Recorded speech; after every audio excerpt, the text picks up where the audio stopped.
War అకాడమీకి స్వాగతం.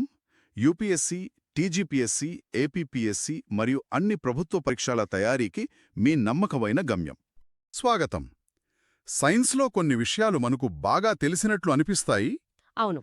కానీ వాటిని కొంచెం లోతుగా తవ్వి చూస్తే ఎన్నో ఆశ్చర్యకరమైన నిజాలు, కొన్నిసార్లు అపోహలు కూడా బయటపడతాయి. నిజమే. ఈరోజు మనం అలాంటి కొన్ని సాధారణ సైన్స్ ప్రశ్నలను తీసుకుని వాటి వెనుకున్న అసలు కథను పరిశీలిద్దాం.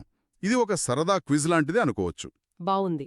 నేను కొన్ని ప్రశ్నలు అడుగుతాను, వాటికి సమాధానమేమిటో, ఇంకా ముఖ్యంగా ఆ సమాధానం వెనుకున్న తర్కమేమిటో మీరు వివరిస్తారు. సిద్ధంగా ఉన్నారా? తప్పకుండా. ఇది చాలా బావుంటుంది. కేవలం ఏది కరెక్ట్ అని తెలుసుకోవడమే కాదు, ఎందుకు కరెక్ట్ అని అర్థం చేసుకున్నప్పుడే అసలైన జ్ఞానం వస్తుంది. ప్రారంభిద్దాం. సరే, మొదటి ప్రశ్న జీవశాస్త్ర వర్గీకరణకు సంబంధించింది. ఇది ఒక జతపరిచే ప్రశ్న. ఓకే. ఒకవైపు జంతువుల తరగతులున్నాయి, మమ్మేలియా అంటే క్షీరదాలు, రెప్టీలియా అంటే సరీసృపాలు, మరియు యాంఫీబియా అంటే ఉభయచరాలు. మ్మ్. మరోవైపు 3 జంతువుల పేర్లున్నాయి: అలిగేటర్, సాలమాండ్రా మరియు బ్యాలనోప్టెరా. వీటికి సరైన జోడీ ఏమిటి? ఆ, ఇక్కడ సరైన క్రమం I3, I2, I1. ఓకే, దీన్ని ఒక్కొక్కటిగా విడదీసి చూద్దాం. మొదటిది మమ్మేలియా అంటే క్షీరదాలు. దీనికి సరైన జోడీ బ్యాలనోప్టెరా. బ్యాలనోప్టెరా. ఆ పేరు కొంచెం కఠినంగా ఉంది. అవును, ఈ పేరు కొంచెం కఠినంగా అనిపించవచ్చు, కానీ ఇది మనకు తెలిసిన నీలి తిమింగలాన్ని కలిగి ఉన్న తిమింగలాల ప్రజాతి పేరు. ఇది సముద్రంలో నివసించే అతిపెద్ద జంతువు కూడా. ఒక క్షీరదమే అని గుర్తు చేస్తుంది. ఒక్క నిమిషం. అంటే తిమింగలం చేపల జాతికి చెందింది కాదన్నమాట. దాని ఆకారం చూసి చాలామంది అది ఒక పెద్ద చేప అనుకుంటారు కదా. ఖచ్చితంగా, అది చాలా సాధారణమైన అపోహ. క్షీరదాలను నిర్వచించే ముఖ్య లక్షణాలు వాటికుంటాయి. అవి వెచ్చని రక్తంగల జీవులు. మనలాగా. అవును, మనలాగే ఊపిరితిత్తులతో గాలి పీల్చుకుంటాయి. అందుకే అవి నీటి ఉపరితలానికి వస్తుంటాయి. ఓ, అన్నింటికన్నా ముఖ్యంగా అవి పిల్లల్ని కని వాటికి స్తన్యగ్రంథుల నుండి పాలు ఇస్తాయి. ఈ లక్షణాలన్నీ నీలితిమింగలానికి ఉన్నాయి. సరే, ఇక రెండవది రెప్టీలియా లేదా సరీసృపాలు. దీనికి సరైన జోడీ అలిగేటర్. ఇది ఊహించగలిగినేదే. అవును, ఇవి శీతల రక్తజీవులు. వాటి చర్మం పొడిగా పొలుసులతో ఉంటుంది, అవి గుడ్లు పెడతాయి. అలిగేటర్లో ఈ లక్షణాలన్నీ స్పష్టంగా కనిపిస్తాయి. ఇక మిగిలింది యాంఫీబియా అంటే ఉభయచరాలు. దానికి సాలమాండ్రా సరైన జత. అవును, ఉభయచరాలు వాటి జీవితంలో కొంత భాగం నీటిలో, మరికొంత నేలమీద గడుపుతాయి. వాటి చర్మం తేమగా, శ్వాసక్రియకు కూడా సహాయపడుతుంది. ఆసక్తికరంగా ఉంది. సాలమాండర్లు ఈ విచిత్రమైన ద్వంద్వ జీవితానికి చక్కటి ఉదాహరణ. కాబట్టి ఆ క్రమం సరైనది. జంతువుల వర్గీకరణ వాటి లక్షణాలపై ఆధారపడి ఉంటుంది. మరి వాటికి ఆ లక్షణాలను, శక్తిని ఇచ్చే పోషకాల సంగతేంటి?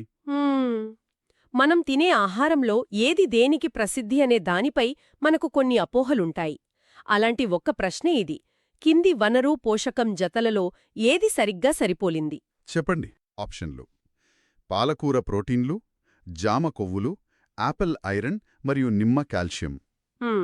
ఇందులో చాలామంది పొరబడతారు, కానీ ఇచ్చిన వాటిలో సరైన జత యాపిల్ ఐరన్. నిజమా? నేను కూడా అదే అనుకున్నాను.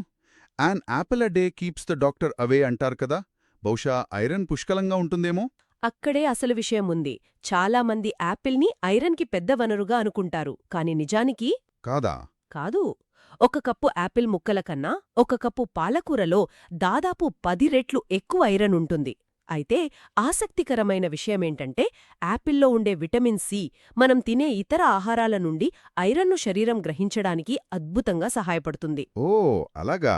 అంటే యాపిల్ స్వయంగా పెద్ద ఐరన్ గని కాకపోయినా ఐరన్ను గ్రహించే ప్రక్రియకు ఒక సహాయకుడిలా పనిచేస్తుందన్నమాట. బహుశా అందుకే ఈ జత ఇంత పాపులర్ అయి ఉండొచ్చు. అవునవును. మిగతా ఆప్షన్లు స్పష్టంగా తప్పు. పాలకూర ఐరన్కు ప్రసిద్ధి, ప్రోటీన్కు కాదు. పండ్లలో కొవ్వులు దాదాపు ఉండవు, కాబట్టి జామ కొవ్వులు తప్పు. నిమ్మకాయ విటమిన్ సికి ప్రసిద్ధి, కాల్షియంకు కాదు. ఇది అద్భుతమైన వివరణ. అంటే యాపిల్ తినడం వల్ల పరోక్షంగా కూడా ప్రయోజనం ఉందన్నమాట. సరే, ఇప్పుడు భౌతిక శాస్త్రంలోకి వెళ్దాం. తప్పకుండా. ఒక పదార్థంలో కాంతి ఎంత నెమ్మదిగా వెళ్తుందో చెప్పేదాన్ని వక్రీభవన గుణకం అంటారు కదా. అవును, రిఫ్రాక్టివ్ ఇండెక్స్. దానికి సంబంధించి 2 స్టేట్మెంట్లున్నాయి. వాటిలో ఏది సరైనదో చెప్పాలి. 1 నీరు 1.33, 2 వజ్రం 4.22.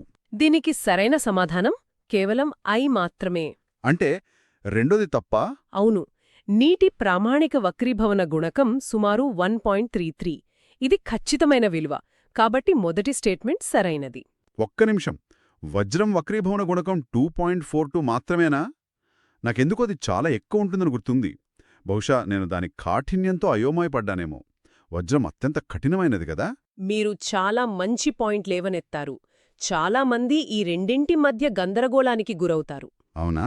కాఠిన్యం అనేది ఒక వస్తువు గీతలను ఎంతగా నిరోధించగలదో చెప్పేది. అందులో వజ్రం నంబర్ 1. కాని వక్రీభవన గుణకం అనేది కాంతి దాని గుండా ప్రయాణించేటప్పుడు ఎంతగా వంగుతుందో చెప్పేది. ఓకే. వజ్రానికి సాధారణ పదార్థాలలో అత్యధిక వక్రీభవన గుణకం ఉంది. కానీ దాని విలువ సుమారు 2.42 మాత్రమే, 4.2 కాదు. ఆ అధిక వక్రీభవన గుణకం వల్లే దానిలోకి ప్రవేశించిన కాంతి పూర్తిగా పరావర్తనం చెంది మన కంటికి అంత ప్రకాశవంతంగా మెరుస్తున్నట్టు కనిపిస్తుంది. అంటే కాఠిన్యం వేరు, కాంతిని వంచే శక్తి వేరు. స్పష్టంగా అర్థమైంది. సరే, ఇప్పుడు పర్యావరణానికి సంబంధించిన ఒక ముఖ్యమైన ప్రశ్న. సరే. గృహ మరియు పారిశ్రామిక వ్యర్థజలాల కాలుష్య నియంత్రణ, చికిత్సలో ఉపయోగించే రసాయనం ఏది? ఆప్షన్లు: హైడ్రోజన్ పెరాక్సైడ్, డైహైడ్రోజన్, క్లోరోఫ్లోరోకార్బన్ లేదా భారజలం. దీనికి సరైన సమాధానం హైడ్రోజన్ పెరాక్సైడ్, అంటే H2O2. ఇదొక శక్తివంతమైన ఆక్సీకరణ ఏజెంట్. అంటే అదెలా పనిచేస్తుంది? మురుగునీటి శుద్ధి ప్లాంట్లలో ఇదొక సూపర్ హీరోలా పనిచేస్తుంది. నీటిలోని హానికరమైన బ్యాక్టీరియా, వైరస్లు మరియు విషపూరిత రసాయనాలను విచ్ఛిన్నం చేస్తుంది. అంటే ఇదొక రకంగా పర్యావరణానికి స్నేహితుడన్నమాట. కాలుష్యాన్ని తొలగించి చివరకు అది కూడా కాలుష్యంగా మిగిలిపోదా? అద్భుతమైన ప్రశ్న. అక్కడే హైడ్రోజన్ పెరాక్సైడ్ ప్రత్యేకత ఉంది.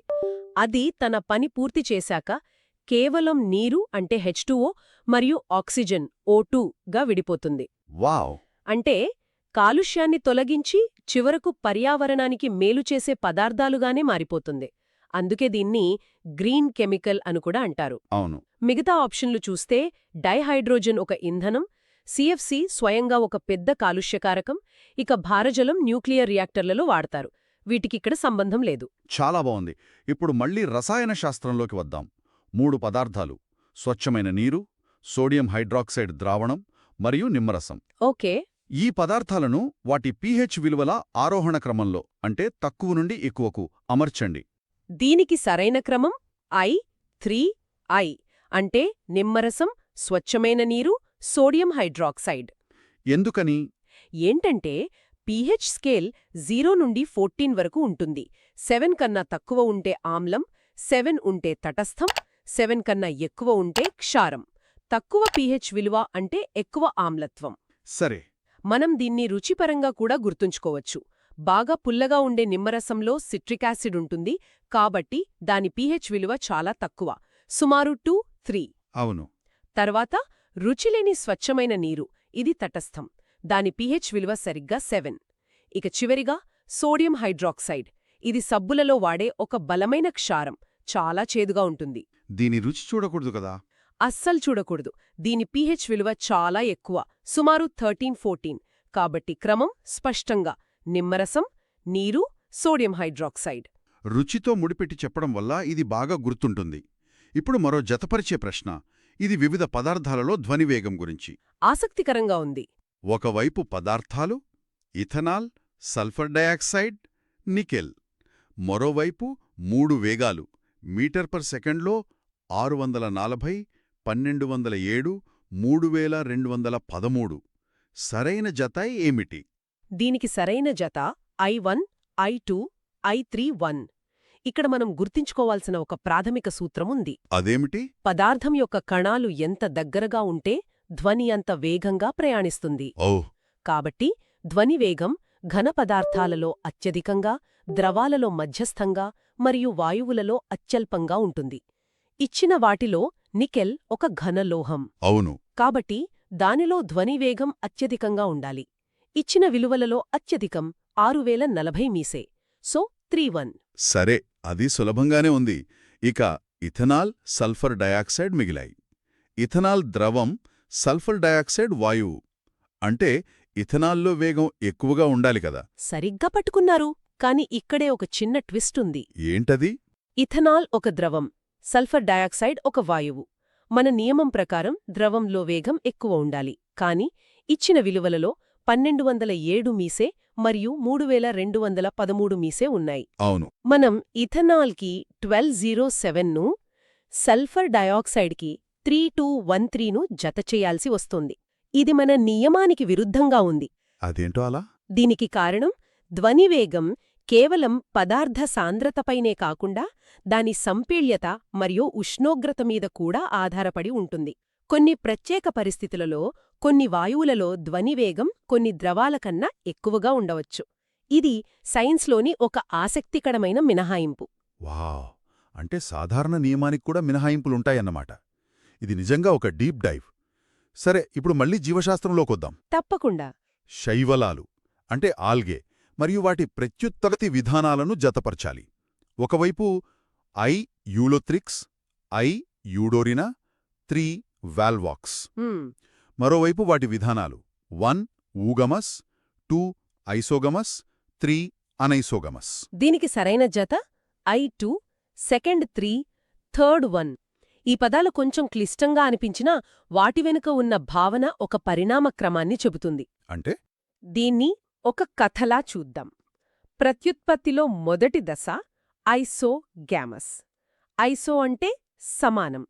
ఇక్కడ సంయోగ బీజాలు రెండూ ఆకారంలో, పరిమాణంలో ఒకేలా ఉంటాయి. యూలోథ్రిక్స్ ఈ సరళమైన పద్ధతిని పాటిస్తుంది. ఓకే. తరువాత పరిణామంలో కొంచెం అభివృద్ధి చెందిన దశ ఎనైసోగ్యామస్. అన్ఐసో అంటే సమానంగా లేనివి.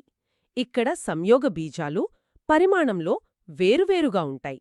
యూడోరీనా దీనికి ఉదాహరణ. ఇక చివరిది ఊగెమస్.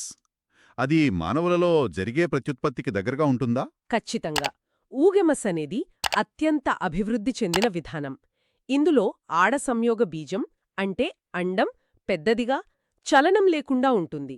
మగ సంయోగ బీజం శుక్రకణం చిన్నదిగా, చురుకుగా కదులుతూ ఉంటుంది. అవును. ఇది చాలా క్లిష్టమైన మరియు సమర్థవంతమైన పద్ధతి.